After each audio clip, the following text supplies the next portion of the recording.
রাজধানী তেজগাঁওয়ের প্রধানমন্ত্রীর কার্যালয়ে সরকারের ১৮০ দিন পূর্তি উপলক্ষে মতবিনিময় সভায় বক্তব্য রাখছেন প্রধানমন্ত্রীর কার্যালয়ের মুখপাত্র মাহাদি আমিন। সরাসরি চলে যাচ্ছি তার বক্তব্যে। সরকার ব্যবস্থা যেখানে জবাবদিহিতা থাকবে, স্বচ্ছতা থাকবে, দায়বদ্ধতা থাকবে, সেটারই প্রতিফলন। আমরা এই ৬ মাসে যেটা দেখেছি, সবচেয়ে বেশি চোখে পড়ার মতো যে জনগণের প্রতি নির্বাচিত সরকারের প্রতি জনগণের রয়েছে অভূতপূর্ব জনসমর্থন।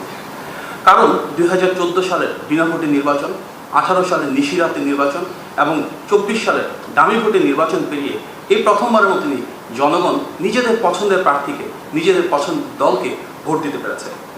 আর সেই সরকারি রাষ্ট্র পরিচালনা এসেছে যার ক্ষমতার উৎস একমাত্র দেশের মানুষ।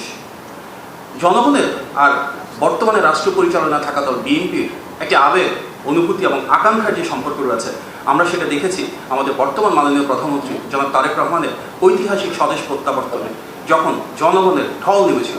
বিশ্ব ইতিহাসের সবচাইতে বড় সেই স্বদেশ প্রত্যাবর্তনের পর আমরা যখন আমাদের দেশনেত্রী বেগম খালেদা জিয়ার ইন্তেকাল হয়েছিল, তখন দেখেছিলাম ওনার জানাজাতে আরেকবার কিভাবে জনজোয়ার সৃষ্টি হয়েছে, সব শ্রেণী পেশার মানুষ নেমে এসেছিল।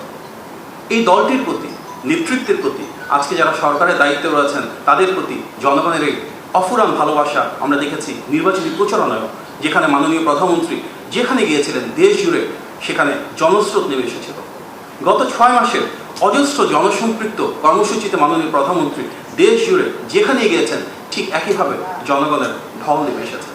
জনগণের সে আস্থা এবং বিশ্বাসকে ধারণ করেই বর্তমানে আমাদের যে সরকার, সেটি বারবার জনগণের প্রতি, দেশের মানুষের প্রতি দায়িত্ব এবং দায়বদ্ধতা নিয়ে গিয়ে চলেছে।